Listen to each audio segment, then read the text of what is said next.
자, 이번 시간에는 교회가 하는 일, 교회의 사명이 무엇인지 그에 대해서 살펴보도록 하겠습니다. 앞 시간에 다룬 것과 같이 교회는 크게 두 교회가 있습니다. 하나는 우주적인 교회, 전 세계에 있는 모든 그리스도인들의 연합체로서의 우주적인 교회가 있고, 또 하나는 특정한 지역을 중심으로 해서 성도들이 같은 신앙의 공동체 가운데에서 같이 묶여있는 지역교회가 있습니다. 성경에는 둘 다 교회라고 표현을 하고 있습니다. 우주적 교회는 무엇을 말하느냐? 오순절 성령 강림부터 시작해서 예수님의 공중 강림이 있기까지 시간이나 지역이나 혹은 종파나 교단에 관계없이 예수 그리스도를 믿음으로 말미암아 거듭난 모든 그리스도인들의 연합체를 가리켜서 우주적 교회라고 부릅니다. 우리 성경 말씀에서 골로새서 1장 18절에 보면 그분께서는 몸 곧 교회의 머리시니라. 이 말은 예수님이 여기 있는 요 지역교회 침례교회의 머리다 그런 의미나 저기에 있는 어떤 장로교회의 머리다 그런 개념이 아니라 전 세계에 있는 모든 그리스도인들, 그 그리스도인들로 구성되어 있는 그 예수 그리스도의 몸된 교회, 그 교회의 머리시라는 이야기입니다. 에베소서 3장 21절에는 곧 그분에게, 누구에게요? 예수 그리스도께 영광이 곧 그분에게 하나님에게 영광이 그리스도 예수님을 통해서 교회 안에서 모든 시대에 걸쳐 끝없는 세상까지 있기를 원하노라. 아멘. 하나님께 예수님을 통해서 영광을 돌립니다. 교회 안에서 모든 시대에 걸쳐, 이 말씀을 보면 교회가 특정한 시간적인 어떤 시대에 영향을 받지 않는다는 것을 볼 수가 있습니다. 오순절 성령 강림부터 시작해서 예수 그리스도의 공중 강림까지 모든 시대에 걸쳐 그 교회 안에서 하나님께 예수님을 통해 영광을 돌린다는 이야기입니다. 에베소서 5장 25절에 그리스도께서 교회를 사랑하사 교회를 위하여 자신을 주셨다. 예수님이 우리 교회만 위해서 대신 십자가에서 죽으신 게 아닙니다. 저기 이웃 교회에 있는 성도들 대신해서 죽었다 그 이야기가 아니라 모든 신약교회 성도들을 대신해서 자기 자신을 주시고 그 성도들을 구속하셨다 그런 의미입니다. 따라서 여기서 말하는 이 본문에서 말하는 교회라는 것은 우주적인 교회, 유니버설 처치를 말합니다. 누가 이 교회에 회원이 될 수가 있느냐? 회원 자격은 고린도전서 12장 13절 말씀과 같이 예수님께서 보내신 성령님을 통하여 성령 침례를 통해서 예수 그리스도의 몸에 속하게 된 모든 자들이 이 교회 소속입니다. 다른 나라에 살고 있어도 상관없습니다. 같은 한 교회입니다. 교파나 교단이 달라도 그가 진정 예수 믿고 구원받은 성도라면은 같은 교회입니다. 우주적 교회의 회원이 되는 것은 예수 그리스도께서 성령님을 통해서 이루시는 일입니다. 이 성령 침례는 성령님이 주시는 것이 아니라 예수님께서 성령으로 침례를 주신다는 것입니다. 그리고 이 우주적 교회는 불신자가 없습니다. 다 구원받은 사람들만 우주적 교회에 들어갈 수가 있습니다. 지역교회 안에는 출석교인들 가운데 거듭나지 않은 사람도 있습니다. 거듭나지 않았는데 그냥 친구 좋아가지고 다니는 사람도 있고 종교생활로 취미로 다니는 사람도 있고 부모님이 엄격하기 때문에 부모님 위해 가지고 그냥 얼굴 비치고 출석하는 교인들도 있습니다. 지역교회 안에는 안 믿는 사람들도 있을 수가 있다는 거죠. 그러나 성경에서 말하는 우주적 교회 안에는 거듭난 성도들만 이 안에 들어올 수가 있습니다. 자, 그래서 우주적 교회와 지역교회는 그런 차이가 있습니다. 자, 우주적 교회는 언젠가는 교회가 완성이 되는 때가 있습니다. 이 교회는 모든 민족들로부터 불러낸 사람들을 통해서 각 족속과 언어와 백성과 민족들로부터 불러낸 사람들을 통해서 형성이 되는데 언제까지 성도들을 계속해서 모으느냐? 예수 그리스도께서 다시 오실 때, 곧 이방인의 충만함이 이럴 때까지, 그때까지 계속 교회가 형성되어 가는 그런 과정에 있다는 겁니다. 그래서 예수님 다시 오셔서 신약 성도들의, 죽은 성도들의 몸이 부활하고 또 살아있는 신약교회 성도들의 몸이 변화되면 그때는 하늘의 처소로 교회가 옮겨지게 됩니다. 그리고 교회가 하나로 완성이 되어가지고 하나로 연합한 그런 우주적 교회가 드러나게 됩니다. 그때 하늘나라에 가면은 장로교인이니 감리교인이니 침례교인이니 그런 구분이 없습니다. 다 예수 그리스도에게 속한, 또 예수님으로 말미암아 구원받았다라는 그런 간증을 할 수 있는 그런 사람들만 나오게 될 것입니다. 자, 그리고 이 우주적 교회하고는 차이를 보이는 지역 교회가 있을 수가 있습니다. 성경의 많은 부분은 이 지역 교회에 대한 이야기로 채워져 있습니다. 지역 교회라는 것은, 로컬 처치라는 것은 일정한 지역에서 특별한 목적을 가지고 뜻이 맞는 사람들끼리 같이 모인 그 성도들의 모임을 지역 교회라고 합니다. 우리 요한계시록 공부하면서 요한계시록 1장 4절에서 요한은 아시아에 있는 7교회에게 편지하노니, 그 7교회는 각각 개별적인 지역 교회입니다. 고린도전서 1장 2절에서 고린도에 있는 하나님의 교회, 고린도 지역에 있는 그 교회, 지역 교회를 이야기합니다. 고린도전서 16장 19절에서는 아굴라와 브리스길라가 자기 집에 있는 교회와 함께, 자기 집에 있는 교회라고 했죠. 특정한 지역을 중심으로 해서 모여있는 사람들의 연합체이기 때문에 그렇습니다. 그래서 누구누구의 집에 있는 교회에게 문안하라 이렇게 이야기할 때는 전 세계의 그리스도인을 말하는 것이 아니라 한정된 특정 장소, 지역을 중심으로 모인 그 성도들을 의미합니다. 우주적 교회에서 회원 자격이라는 것은 믿고 거듭난 성도, 성령 침례를 통해서 예수 그리스도의 몸의 일부가 된 자들이 우주적 교회의 회원 자격을 갖습니다. 자, 그렇다면 지역 교회에서는 회원 자격을 어떤 식으로 세우고 있느냐?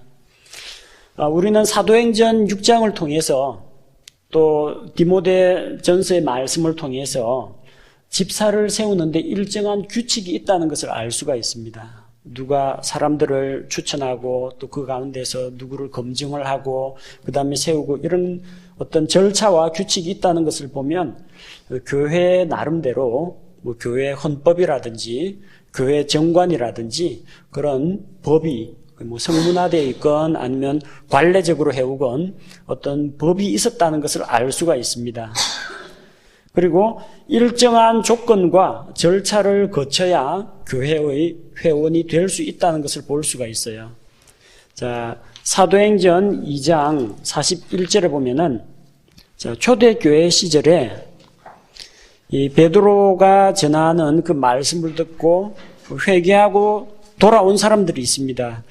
그때 그의 말을 기쁘게 받아들인 자들이 침례를 받음에 그날에 3,000혼 가량이 그들에게 더해지니라.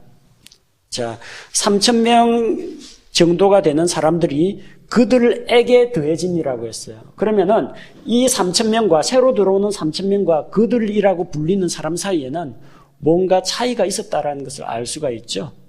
그들에게 더해졌다라는 것은, 말하자면 그들이라는 것은 먼저 믿은 사람들, 기존 회원이 있었다는 겁니다. 곧 기존 회원과 새로 들어온 사람들을 나누는 어떤 기준이 있었다는 거예요. 그 기준 중에 한 가지가 뭐냐? 침례입니다. 지역교회 안에 그냥 믿는 사람이면 다 형제입니다, 자매입니다 받아들일 수도 있습니다.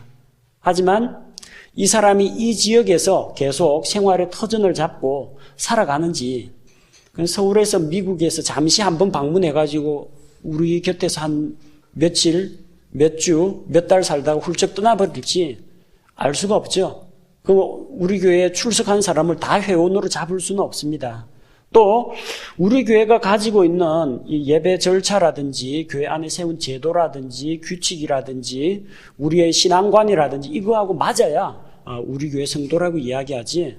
그 엉뚱한 주장하고 성경 공부 시간마다 딴 이야기하고 그러는 사람을 가지고 우리 교회 성도라고 부르기는 어렵습니다. 자, 그러다 보니까 별도의 다른 조건이 있을 수가 있다라는 겁니다. 기본적인 것은 침례를 받아야 합니다. 침례가 구원의 조건은 아닙니다. 그러나 침례를 받는다는 건 뭘 말합니까? 자기가 예수 그리스도를 믿고 구원받았다는 사실을 모든 회중 앞에서 공개적으로 간증하는 겁니다. 그러한 신앙 고백이 있어야만 성도들이 우리 교회 회원으로 받아들일 수가 있다는 겁니다. 이 사람이 믿는지 안 믿는지도 모르는데 불쑥 받아들일 수는 없죠. 그래서 일단 기본적인 조건은 거의 어느 교회나 침례를 전제 조건으로 합니다. 이건 구원과는 관계없고 그 교회 회원, 그 교회 식구가 되느냐, 되지 않느냐, 그 교회에 함께 신앙생활하는 공동체 일원이 되느냐, 그냥 주일날만 왔다 갔다 하는 손님으로 참석하느냐, 그 차이입니다. 교회에 대해서는, 각 교회에서는 이거보다 조금 더 엄격하게 단순히 침례만 받는 것이 아니라 신앙 고백에 대한 동의, 그 교회가 무엇을 믿고 있는가, 그 교회가 믿고 있는 교리에 대해서 동의를 하는가, 또한 자기의 믿음에 대해서 성도들 앞에서 공개적으로 간증을 하는가, 또 우리 교회 회원이 되려면 이러이러한 규칙을 지켜야 되는데 그 회원 서약에 대해서 서명을 하고 같이 참여하기를 요구하기도 합니다. 보통 이런 게 기본적입니다. 첫째는 침례, 또 하나는 그 교회의 신앙관과 그 교회에서 세운 제도나 법에 따르겠다라는 의지가 있는가. 그래야 지역교회 회원으로 받아들입니다. 안 그러면 교회 안에 질서가 없어집니다. 우연히 흘러 들어온 사람이 거기서 머리수 가지고 의사결정을 방해하기도 하고 교회 분란을 일으키기도 하고, 그다음 누가 도대체 구원받았는지 안 받았는지도 모르면서 덥석덥석 교인들 숫자 불리기 위해서 그냥 아무나 다 교회 식구로 인정하는 그런 문제가 일어날 수도 있습니다. 그리고 어떤 교회에서는 이것보다도 더 엄격한 요구 조건을 내세우기도 합니다. 반드시 자기 교회에서 침례를 받아야 한다, 그렇게 주장하는 교회도 있어요. 다른 데서 침례 받았다, 무효다, 우리 교회에서 또 침례 받아라, 그럽니다. 주의 만찬 할 때도 자기 교회에서 침례를 받아야만 주의 만찬 나눠줍니다. 지역교회를 너무 강조하다 보니까 만약에 다른 침례교회에서 왔다 하면 그 해당 교회에서 혹시 싸우고 분쟁 일으키고 쫓겨난 게 아닌지 모르니까 해당 교회 목사의 추천서를 가지고 와야만 이 교회에서 받아주기도 합니다. 더 엄격한 걸 요구하기도 하지만 성경적으로 볼 때는 기본적으로 침례를 받고 자기 신앙 간증을 할 수 있는 사람, 또 자기들이 그 교회 안에서 세워진 여러 가지 규례와 법도에 대해서 따르겠다, 그리고 신앙 고백을 같이 한다, 이런 것들을 입증할 수 있는 사람만이 지역교회에 들어오는 것이 맞습니다. 물론 구원받기 위해서 좋은 말씀을 듣기 위해서 교회 출석하는 사람도 있고, 아직까지 구원은 받지 못했지만 계속해서 성경 말씀을 들으려고 나오는 사람, 스쳐 지나가는 사람, 그런 사람들도 있을 수가 있습니다. 그런데 그런 사람들과 실제 교회의 회원 사이에는 어느 정도 구분이 있어야 한다는 것은 맞습니다. 자, 그렇다면 지역교회는 어떠한 일을 하는 곳이며 또한 어떠한 사명을 가지고 있는가? 우리는 초대교회의 모습을 통해서 지역교회가 어떠한 모습이 되어야 하는지 한 가지씩 살펴볼 수가 있습니다. 자, 이를 위해서 사도행전 2장 42절에서 47절 말씀을 살펴보겠습니다. 사도행전 2장 42절에서 47절은 구원받은 신약교회 성도들의 삶의 모습에 대해서 다음과 같이 기록하고 있습니다. 그들이 흔들리지 아니하며 사도들의 교리와 교제 안에 머물고 빵을 떼며 기도하더라. 모든 혼위에 두려움이 임하고 사도들을 통하여 많은 이적들과 표적들이 일어나더라. 믿은 모든 사람들이 함께 지내며 모든 것을 공동으로 소유하고 자기 소유와 재산을 팔아 각 사람의 필요대로 모든 사람에게 나누어 주며 또 날마다 한 마음이 되어 성전에 거하고 집에서 집으로 돌아가며 빵을 떼면서 단일한 마음으로 즐겁게 자기들의 음식을 먹고 하나님을 찬양하며 온 백성에게 호감을 얻으니 주께서 구원받아야 할 자들을 날마다 교회에 더하시니라. 이게 초대교회의 보편적인 모습입니다. 이 예루살렘을 중심으로 형성된 그런 지역교회가 어떠한 일을 했느냐? 첫 번째는 42절에 나오는 것처럼 무엇보다도 사도들의 교리 안에 머물러야 합니다. 사도들의 교리 안에 머물러야 합니다. 교회에 오면은 잊지 말고 꼭 배워야 하는 게 교리입니다. 교리. 교리는 우리가 무엇을 믿느냐 하는 것입니다. 우리가 어떤 내용을 믿고 있느냐. 하나님에 대해서, 죄에 대해서, 인간에 대해서, 구원에 대해서, 심판과 종말에 대해서 내가 무엇을 믿느냐 하는 게 교리입니다. 예수님의 직계 제자들인 사도들로부터 교리를 배워야 합니다. 교회에 나오면은 성경 줄거리도 배우고요. 성경의 역사, 지리, 문화, 풍습, 성경에서 일어난 어떤 사건들, 등장인물에 대해서도 배웁니다. 근데 그게 다가 아닙니다. 제일 중요한 것은 그런 모든 것을 통해서 성경적인 교리를 배워야 됩니다. 우리가 왜 그것을 믿느냐, 무엇을 믿느냐, 이것을 배워야 합니다. 성경적인 교회는 교리 공부를 시키는 교회입니다. 재밌는 성경 이야기라든지 성경 비디오 상영하는 교회가 아니고요. 앞에 나와서 워십 댄스 율동하고 음악하는 그런 게 신약 교회가 아니고 무엇보다도 교리 공부가 필요합니다. 그래야만 교회가 올바른 교리적 기반 위에 바르게 세워질 수가 있습니다. 여러 가지 이단 사상들이 침투해 들어오는 것을 막을 수가 있습니다. 성도들의 마음이 말씀을 떠나 흔들리는 것을 방지할 수가 있습니다. 성도들이 영적으로 성장하는 것을 도울 수가 있습니다. 교리를 배워야 돼요. 교리를.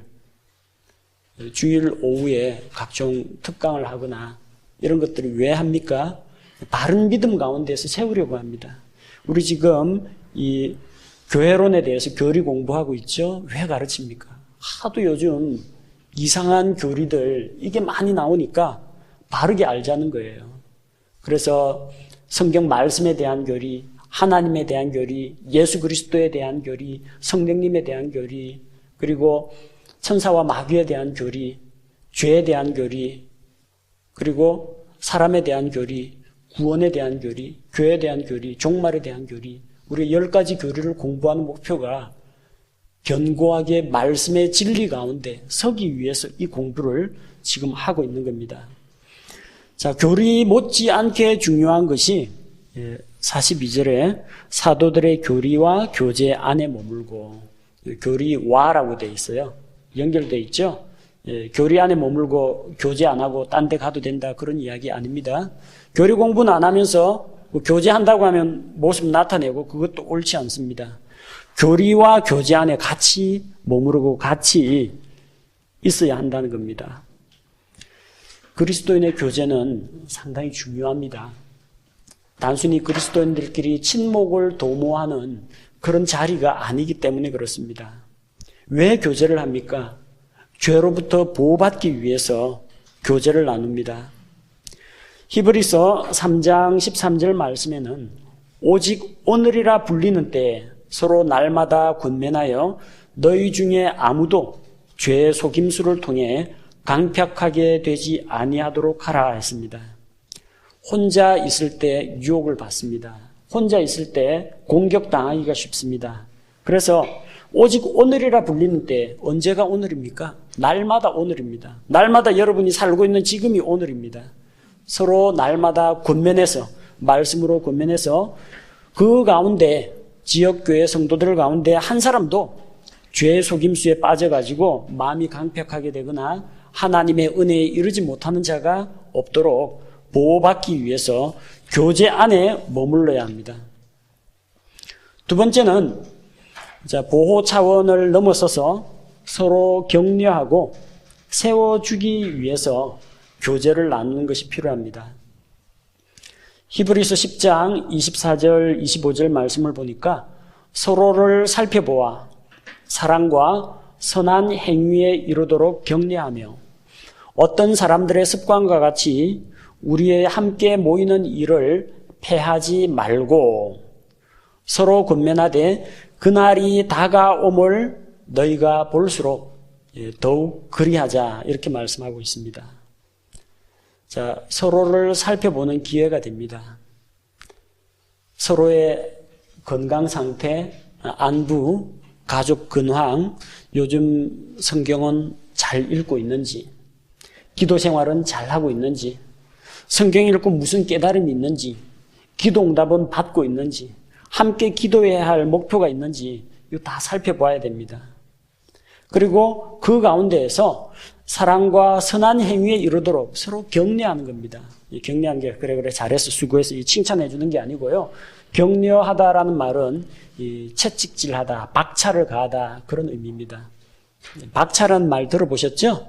승마 배우신 분이라면 이제 알 텐데 말 위에 올라타 가지고 승마화 신발 끝에 뾰족한 그 가시침 같은 게 달려 있어요. 요걸 갖고 말 배를 탁 걷어차면요. 말이 자극을 받아서 앞으로 탁 튀어나갑니다.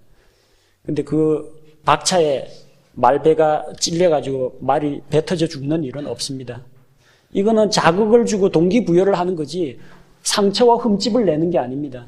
누가 신앙적으로 좀 나태한 삶을 산다면 말씀으로 꾸짖고 책망을 하지 그 형제나 자매가 상처를 받아가지고 쓰러지도록 만드는 게 아니라는 거예요. 그게 격려입니다. 격려는 북돋아주고 막 세워주는 게 아니라 자극을 주고 도전을 하고 책망을 하고 하는 가운데에서 서로가 서로를 연단하는 게 그리스도인의 교제입니다. 좋은 말하고 덕담하라고 모이는 게 아닙니다. 그렇게 서로서로 격려하고 그 당시에는 모이기를 패하는 습관을 가진 사람들이 있어요. 왜? 함부로 신앙적인 핍박이 있을 때 함께 모이면은 잡힐 확률이 높아집니다. 어디 그리스도인들이 모인다. 그러면은 한꺼번에 털리는 거예요, 그냥. 다 일제히 붙잡혀 갑니다. 그렇게 되느니 우리가 숨어서 집에서 신앙생활 하면서 목숨을 보존하고 그 예수 그리스도 오실 때까지 우리 믿음 지키는 게 낫지 않겠느냐. 그래서 함께 모이는 일을 패하는 그런 습관을 가진 사람들이 있었어요. 나름대로 합리적인 변명이 있습니다. 핍박이 심하다, 반대가 심하다 이런 이유 때문에 모이지 말고 그냥 각자 알아서 그러는데 그렇게 모이는 일을 피하지 말라고 했습니다. 요즘 그리스도인의 교제 안 하고 이렇게 환난과 핍박이 없는데도 안 모이는 사람들이 있습니다. 목사님 설교는 저녁 때 되면 교회 홈페이지에 동영상으로 올라오니까 그거 보고 수요 예배는 바쁜데 굳이 갈 필요 없고 인터넷 동영상 하루만 기다리면 올라오더라. 그냥 안 가는 거예요. 그래서 TV 모니터로 스마트폰으로 컴퓨터 화면으로 그거 보면서 예배는 안 드리고 그냥 예배를 보는 겁니다.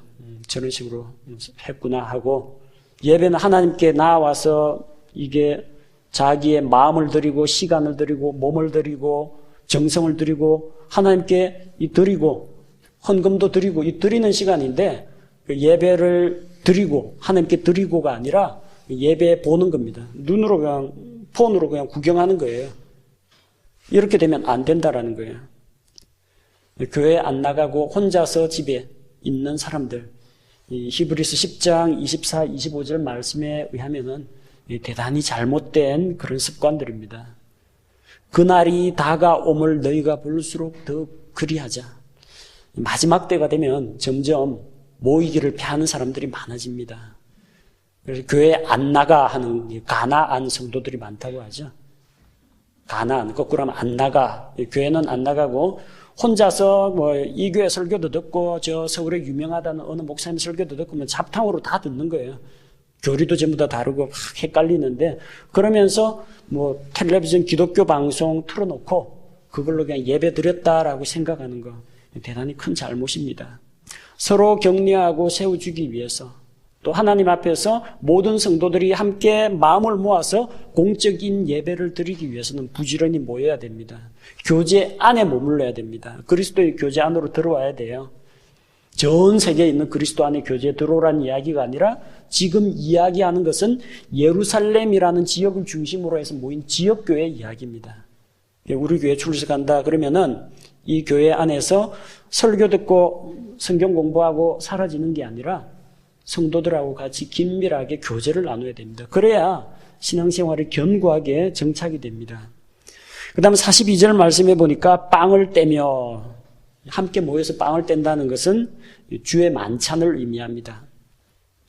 그들은 거의 날마다 매일같이 모여가지고 주의 만찬을 나누었습니다. 같이 빵 먹고 배불렀다는 이야기가 아니라 예수 그리스도께서 우리를 위해서 자기의 몸을 찢어주셨다. 예수 그리스도의 십자가의 희생을 기억하는 일을 날마다 계속했다는 이야기입니다. 교회에서 빠뜨릴 수 없는 그런 규례가 침례와 함께 주의 만찬입니다. 교회 사정에 따라서 이걸 1년에 한 번 드리는 그런 교회도 있고, 어떤 교회에서는 월별, 매달, 어떤 교회는 분기별, 어떤 교회는 반기별로 행할 수도 있습니다. 하지만 그 당시 사람들은 빵과 포도즙이 그들의 그냥 일용할 양식이었습니다.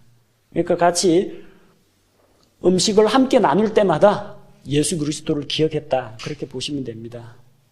물론 우리도 식탁에서 매일 밥 먹을 때마다 주님을 기억합니다. 그것도 좋습니다. 그러나 특별히 주님께서 직접 지정하신 규례인 주의 만찬을 정기적으로 정해놓고 지키는 것이 필요합니다. 그래서 그를 통해서 예수 그리스도의 대신 죽으심을, 구원에 대한 그 감사, 구원의 은혜에 대한 감사를 항상 잊지 않고 기억하는 것이 우리에게 필요하다는 겁니다.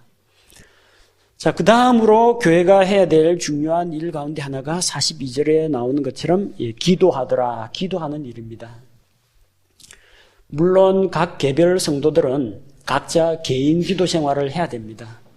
집에서도 기도하시고요, 자기 사무실에서도 기도하시고, 일터에서 기도하는 거 필요합니다. 그런데 특별히 교회가 함께 모여서 기도해야 할 그런 필요가 있습니다. 사도행전 4장에서는 이 사도들이 붙잡혀 갔습니다. 너희가 다시는 이 이름으로 가르치지도 말고 선포하지도 말라고, 그래서 엄격하게 금지시켜가지고 그들을 풀어주었습니다. 그런데 사도행전 4장 23절에 보니까 그들이 풀려남에 자기 동료들에게 가서 수제사장들과 장로들이 자기들에게 말한 모든 것을 전하니, 그들이 그것을 듣고 한 마음으로 하나님께 목소리를 높여 이르되, 함께 기도합니다. 신앙적인 핍박이 있을 때 함께 뜻을 모아서 기도해야 됩니다. 각 개인이 기도하는 것도 필요한데 이렇게 마음을 모아가지고 한 자리에서 같이 기도하는 게 필요합니다. 사도행전 12장 5절에 보면은 예수님의 제자 중에 한 명인 야고보, 요한의 형제 야고보가 헤롯 왕에게 칼로 죽임을 당했습니다. 유대인들이 그 일을 좋아하니까 유대인들의 마음을 얻기 위해서 이번엔 베드로도 잡아서 가두었습니다. 5절 말씀해 보니까 그러므로 베드로는 감옥에 갇혔으나 교회는 그를 위하여 끊임없이 하나님께 기도하더라. 누가 기도했다고요? 교회가. 각 개별 성도가 아니라 그 예루살렘 지역 교회가 기도했다는 거예요. 교회 성도들이 다 모인 겁니다. 한 자리에 모여가 같은 장소에서 같은 마음과 같은 기도 제목을 가지고 하나님께 부르짖은 겁니다. 이런 기도가 필요하다는 겁니다. 공통의 목표, 공동의 기도 제목, 성도들의 필요를 위해서 합심해서 기도하는 그런 것도 우리에게 필요합니다. 또한 우리는 예배 시간에 공동으로 기도하게 됩니다. 모든 사람들이 중얼중얼 해가지고 하면은 교회가 너무나 혼란스럽고 이게 복잡해지니까 어떤 방식으로 합니까? 대표 기도를 맡으신 분들이 회중을 대표해서 기도를 인도하는 그런 경우가 있습니다. 자, 그때 이 공동 기도를 하는데 단순히 그 사람들이 앞에 나와서 기도한다고 해서 그 사람이 기도하는 게 아닙니다. 그 공중 전체가 마음을 모아가지고 같은 마음과 같은 뜻으로 함께 기도에 동참하는 겁니다. 그래서 대표 기도라는 말보다는 오히려 어떤 말이 더 정당하냐면은 어떤 말이 옳으냐면 대표 기도가 아니라 회중 기도를 인도한다. 그렇게 하는 것이 많습니다. 대표 기도라는 것은 다른 사람들은 그냥 다 앉아있고 혼자서 대표로 나가가지고 다른 사람 대신해서 기도한다는 의미고요. 회중 기도를 인도한다. 그렇게 보시면 됩니다. 특별히 우리 교회가 누구를 위해서 기도할 것인가? 디모데전서 2장 1절과 2절에 보면은 우리가 기도할 대상들이 나옵니다. 디모데전서 2장 1절 2절에 보니까 그러므로 내가 권면하노니 무엇보다 먼저 모든 사람을 위하여 간구와 기도와 중보와 감사를 드리되 왕들과 권위를 가진 모든 사람을 위하여 하라.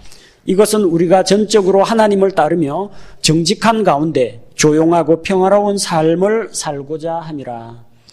누구를 위해서요? 첫 번째는 모든 사람을 위해서. 근데 그 가운데 특별히 왕들과 권위 있는 자들, 위정자들을 위해서도 기도하라고 했습니다. 중요한 부분입니다. 교회 안에는 가끔 보면은 목회자나 회중들 가운데에서 정치 집단에 대해서 좀 부정적인 시각을 가지고 욕하는 사람들이 있습니다. 물론 개인의 정치적인 어떤 소신이나 입장이 그러하다면 그건 어쩔 수 없는 이야기입니다. 그러나 교회가 그 일을 해서는 안 된다는 겁니다. 개별 성도가 자기의 정치적인 어떤 소신에 따라서 누군가를 비판하거나 비난할 수는 있습니다. 그러나 교회는 그런 식으로 해서는 안 됩니다. 교회는 그런 사람들을 위해서 기도해야 됩니다. 특별히 왕들, 권위 있는 자들, 우리나라로 치면 대통령, 국회의원, 장관, 그리고 각 지방자치단체의 장이나 공무원 이런 사람들을 위해서 기도해야 됩니다. 왜 기도해야 됩니까? 그 사람들의 말 한마디, 그 사람들의 결정 하나가 이 사회 전체에 큰 영향을 미칩니다. 그들이 똑바로 정신 차리고 죄를 멀리하고 하나님을 가까이 하고 하나님을 두려워하고 이 전체 공중을 위한 그런 정책을 펼칠 수 있도록 우리가 기도하는 것이 필요하다는 겁니다. 기도는 안 하면서 비판과 욕설만 한다고 해서 절대 문제가 해결되지 않습니다. 그래서 기도하는 방식에 대해서 4가지를 이야기하죠. 첫 번째는 이제 간구. 간구라는 것은 일상생활에서 겪는 그런 특별한 그 기도들, 긴급하게 응답을 요하는 그런 기도들, 구체적인 기도 제목을 가지고 있는 것을 간구라고 합니다. 구체적으로 붙잡고 목표하는 바가 있는 기도를 간구라고 하고, 그다음에 기도라는 것은 일반적인 하나님과의 교제입니다. 그래서 하나님께 대한 헌신의 내용도 있을 수가 있고 하나님께 대한 찬양과 경배와 감사와 친교의 시간, 보편적인 기도를 이야기합니다.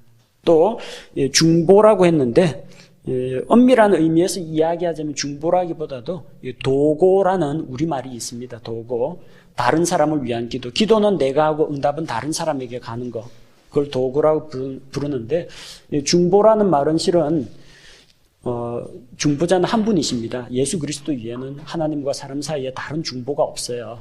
중보기도 모임 흔히 이렇게 많이들 사용하는데 실제 중보자는 하나님과 사람 사이를 중재하고 중보할 수 있는 분은 예수 그리스도이시기 때문에 중보라는 말보다는 이제 도고라는 혹은 다른 사람을 위한 기도, 그렇게 표현하는 것이 맞습니다.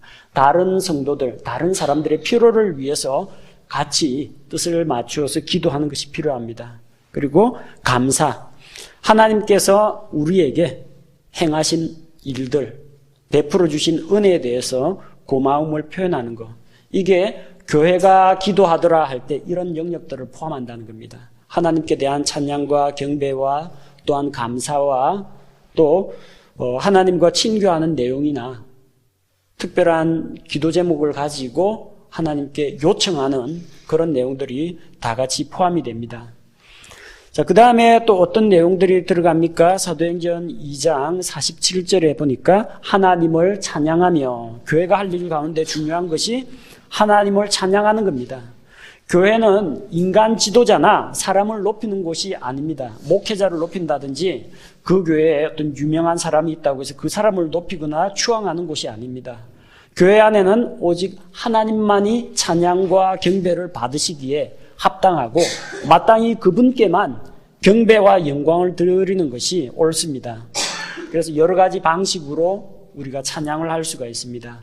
기도로 사랑이 많으신 하나님, 또 크고 놀라운 일을 행하신 하나님, 하나님께 대해서 기도로 찬양할 수가 있습니다. 또 그 기도가 이 정해진 가사와 곡조를 가지고 만들어진 노래, 찬송으로 하나님을 찬양할 수가 있습니다. 찬송가를 부르면서 찬양할 수가 있고, 또 회중들 앞에서 말로 내가 경험한 하나님은 정말 이런 놀라운 분입니다. 하나님 정말 위대하십니다. 말로 하나님을 높이고 영광 돌리는 것들도 필요합니다. 음악이나 악기를 가지고 하나님을 찬양하는 것도 다 여기에 포함이 됩니다. 그게 교회가 해야 될 중요한 일들 중에 한 가지라는 겁니다. 또 어떤 일이 있습니까? 사도행전 5장으로 넘어가서 사도행전 5장 42절에 보니까 그들이 날마다 성전에서와 모든 집에서 예수 그리스도를 가르치고 선포하는 것을 그치지 아니하니라. 초대교회 사람들은 예수 그리스도를 선포하고 가르쳤습니다. 선포하다란 말은 예수 그리스도께서 구세주가 되심을 믿지 않는 자들에게 알려주는 일입니다. 가르친다는 것은 믿고 구원받은 자들이 올바른 신앙 지식을 가지고 영적으로 성장할 수 있도록 바른 교리로 교육하는 것을 말합니다. 다 포함이 됩니다. 세상을 향한 그 교회의 사명은 예수 그리스도의 복음을 선포하는 것입니다. 선포는 그냥 선포입니다. 설득이 아닙니다. 이거 설명해가지고, 복음 설명해가지고, 믿을래요? 안 믿을래요? 제발 믿어야 되는데, 사람 달래고 오르고 설득하는 게 아니라 선포는 그냥 프리칭이에요. 선포하는 겁니다. 당신은 죄인입니다. 하나님의 심판이 작정되어 있습니다. 믿는 자만 구원을 받습니다. 담대히 이야기하고 받아들일 건지 안 받아들일 건지 도전을 하는 것이 복음 선포입니다. 설득이 아닙니다. 우리는 증인으로 부르심을 받았습니다. 예수 그리스도의 증인으로 성경에 기록되어 있는 거 내가 겪은 걸 증언만 하면 됩니다. 변호사가 되어가지고 사람하고 논쟁하고 따지고 설득하려고 하면 안 됩니다. 그리고 그렇게 할 때 사도행전 2장 47절에서 말씀하신 것처럼 주께서 구원받아야 할 자들을 날마다 교회에 더해 주시는 그런 일들이 일어납니다. 개별 성도들이 믿음 가운데에서 영적으로 성장하고 이 변화된 삶을 살아가는 이것도 필요하지만 안 믿는 사람이 계속해서 예수 그리스도의 몸인 교회 가운데 더해지는 양적인 성장도 포함이 된다는 겁니다. 또한 가난하고 연약한 자들을 돌보고 구제하는 것도 포함이 됩니다. 사도행전 2장 45절에 보니까 자기 소유와 재산을 팔아서 각 사람의 필요대로 나눠주었다고 합니다. 갑자기 3,000명이나 불어났어요. 오순절날 천하각지에서 모여든 유대인들이 복음을 들었어요. 그들이 바로 고향으로 돌아가지 않았습니다. 일정 기간 예루살렘에서 머물면서 같이 공동생활을 했습니다. 이 사람들 집 없어요. 여행비, 경비 거의 다 떨어져 가요. 먹을 거 없어요. 누가 먹여 살립니까? 예루살렘 교회 성도들이 먹여 살려야 됩니다.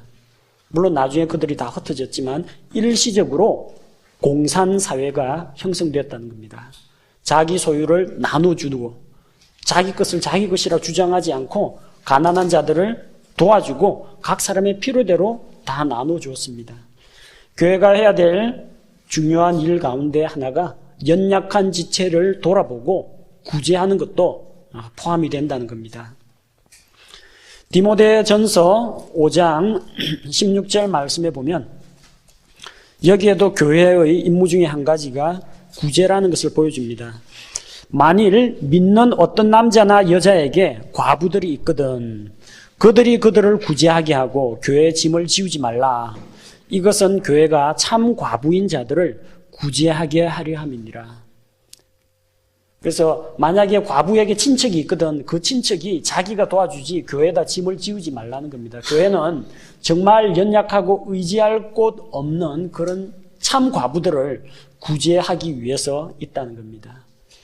꼭 과부가 아닐지라도 형편이 어려운 그런 성도들, 긍휼과 관심이 필요한 성도들을 도와주고 세워주는 것들, 하나님의 진리의 말씀만 가르치면 된다가 아니라 때로는 그들의 물질적인 필요도 채워주는 것이 필요하다는 겁니다. 자, 그래서 우리가 신약 시대를 살아가는 신약교회 성도들로서 내가 무엇을 해야 하는지, 교회 나오면 뭘 해야 되는지, 우리 교회가 지금 이런 활동들을 성경에 기록된 대로 맞게 하고 있는지, 교리 공부하고 있고 그리스도인의 교제하고 있고 주의 만찬 가지고 있고 함께 모여서 기도하고 예배하고 있고 함께 하나님을 찬양하고 있고 복음 전도를 하고 있고 말씀을 가르치고 구제하는 일을 하고 있는가, 우리 자신들을 돌아볼 때 이러한 중요한 몇 가지 요소들을 지표로 삼으면 좋겠습니다.